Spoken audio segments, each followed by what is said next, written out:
కానీ ఈ విమానం లండన్ బయలుదేరుతోంది. అంటే ఒక విమానం బయలుదేరే ముందు టెక్నికల్గా అంతా కరెక్ట్గా ఉందా లేదన్న చెక్ చేసుకునే వ్యవస్థ ఏమీ ఉండదా? టేకాఫ్ అయిన ఒక 6-7 నిమిషాలకే ఒక విమానం కూలిపోవటం అన్నది నిర్లక్ష్యంగా భావించాలా? ఏ విధంగా చూడాలి? అది ఇప్పుడే మనం నిర్లక్ష్యమా, అందులో ఏదన్నా తప్పిదాలు ఉన్నాయా అన్నది ఇంత ప్రాథమికమైనటువంటి స్టేజ్లో మనం విశ్లేషించలేమండి. ఎందుకంటే కోర్ట్ ఆఫ్ ఎంక్వైరీ ఆర్డర్ అవుతుంది, ఇప్పటికి ఆర్డర్ చేసి ఉంటారు. డైరెక్టర్ జనరల్ సివిల్ ఏవియేషన్ వాళ్ళు విశ్లేషిస్తారు అన్ని పరిస్థితుల్లో. అంటే అసలు వెదర్ ఎట్లా ఉన్నది, అంటే ఆ ఉన్న శకలాలను బట్టి ఎక్స్పర్టీస్ ఎవరైతే ఉంటారో ఆ మిగిలిన శకలాలు అన్ని, అతి ముఖ్యంగా ఇందాక నేను చెప్పినట్లు బ్లాక్ బాక్స్ ని డికోడ్ అంటే మిల్కింగ్ చేసిన తర్వాత చిట్ట చివరి కన్వర్సేషన్ ఏదైతే ఉంటుందో, ఇద్దరు పైలట్స్ ఏం మాట్లాడుకున్నారు, వాళ్ళు కింద ఏటీసీతో, ఎందుకంటే జస్ట్ టేక్ ఆఫ్ అయ్యారు కాబట్టి చాలా ప్రస్ఫుటమైనటువంటి క్లారిటీతో కింద, అంటే కొంత దూరం విమానం వెళ్ళిపోయిన తర్వాత ఒక్కొక్కప్పుడు మేము చాలాసార్లు చూసాము విహెచ్ఎఫ్ అండ్ యూహెచ్ఎఫ్ సెట్స్ లో ఒక్కొక్కప్పుడు క్లారిటీలో కొంచెం తేడా ఉండొచ్చు. కానీ జస్ట్ అంటే విమానాశ్రయం వెలుపలే ఒక 400-500 అడుగుల వరకు టేక్ ఆఫ్ అయ్యి, సో వెంటనే చాలా క్లారిటీతో ఏటీసీతో సంపర్కం ఉంటుంది.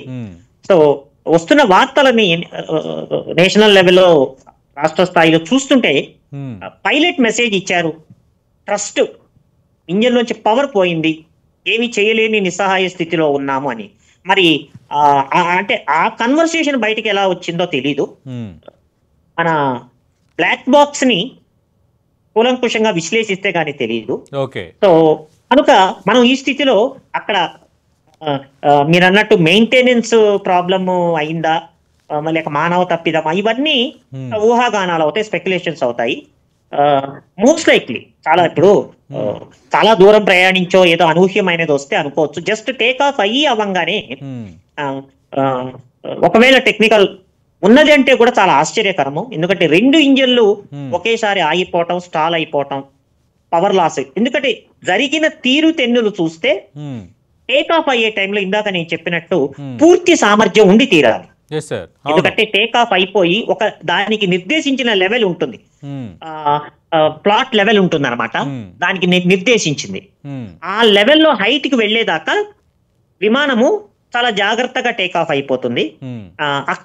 అక్కడ వరకు చాలా జాగరూకతతో ఉంటారు పైలట్స్.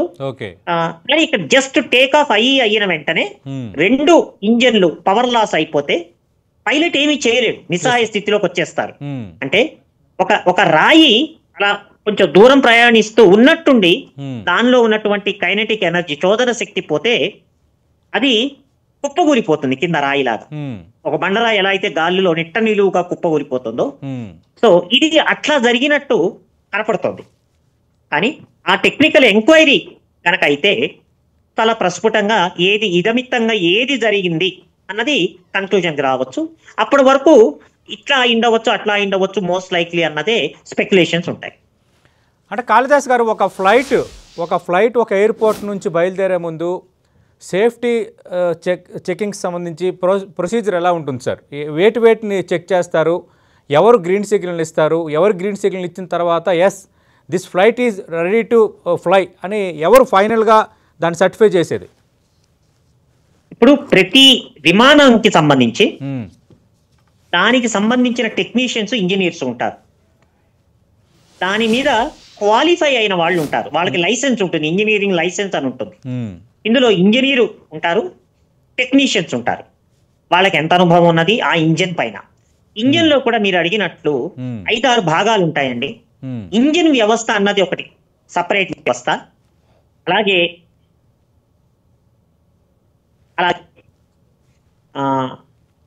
ఎయిర్ ఫ్రేమ్ వ్యవస్థ అని ఉంటుందండి. అంటే ఇంజన్ బాడీ మొత్తం, దాన్ని ఎయిర్ ఫ్రేమ్ అంటారు. సార్ కెమెరా చూసి మాట్లాడండి సార్. కాళిదాస్ గారు రిక్వెస్ట్ సార్, కెమెరా వైపు మాట్లాడండి సార్.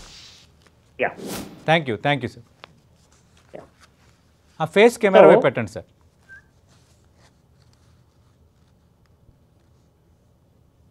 హలో, మాట్లాడండి సార్.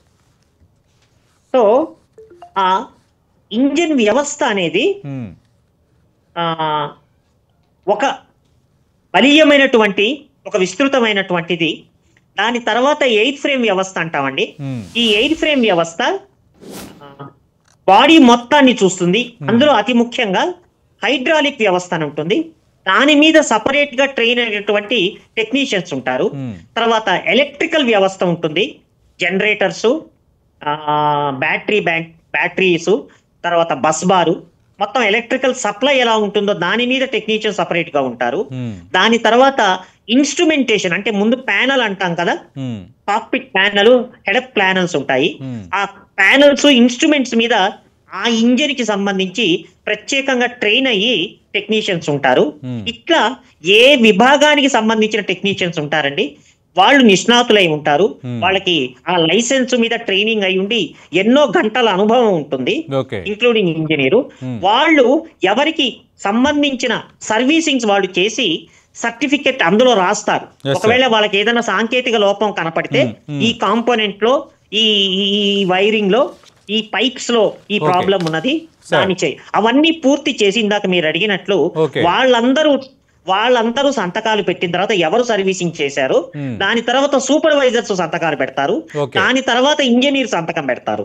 అవన్నీ చూసుకున్న తర్వాత పైలట్ కి చెప్తారు విమానం రెడీగా ఉంది, సర్వీసింగ్స్ అన్ని అయ్యాయి, సాంకేతిక పరంగా విమానం రెడీ టు టేక్ ఆఫ్ అని చెప్పి ఆ తర్వాత పైలట్స్ మెట్ బ్రీఫింగ్ కి వెళ్తారు. మెట్ బ్రీఫింగ్ అంటే వాతావరణం ఎలా ఉన్నది అన్నది ఫైనల్ గా వాతావరణ శాఖ అధికారులు వాళ్ళకి నివేదిక ఇస్తారు. ఈ రెండింటిని చూసుకుని పైలట్ సాటిస్ఫై అయిన తర్వాతే టేక్ ఆఫ్ కి సిగ్నల్ ఇస్తారు. సో ఇవన్నీ క్షుణ్ణంగా లేనిది ఏ పైలట్ టేక్ ఆఫ్ చేయరు, అసలు విమానాన్ని ఆఫర్ కూడా చేయరు. సార్ మరి అలాంటప్పుడు ఈ రోజు విమానం టేక్ ఆఫ్ అయిన కొద్దిసేపటికి ఇంజన్ లో సమస్య తలెత్తింది అంటే ఒక ఎగ్జంప్షన్ కావచ్చు, తలెత్తటం అనేది అంటే సరైన చెకింగ్ జరిగి ఉండకపోవచ్చా? అలా ఉండదండి. చెకింగ్ లేకుండా విమానాన్ని ఇవ్వటం అనేది ఉండదు. అయితే ప్రశ్న ఎక్కడంటే సమస్య ఎక్కడైంది అంటే ఇప్పుడు వస్తున్నటువంటి మాట్లాడండి సార్ కాళిదాస్ గారు. సార్ ఆడియో మ్యూట్లో ఉంది సార్.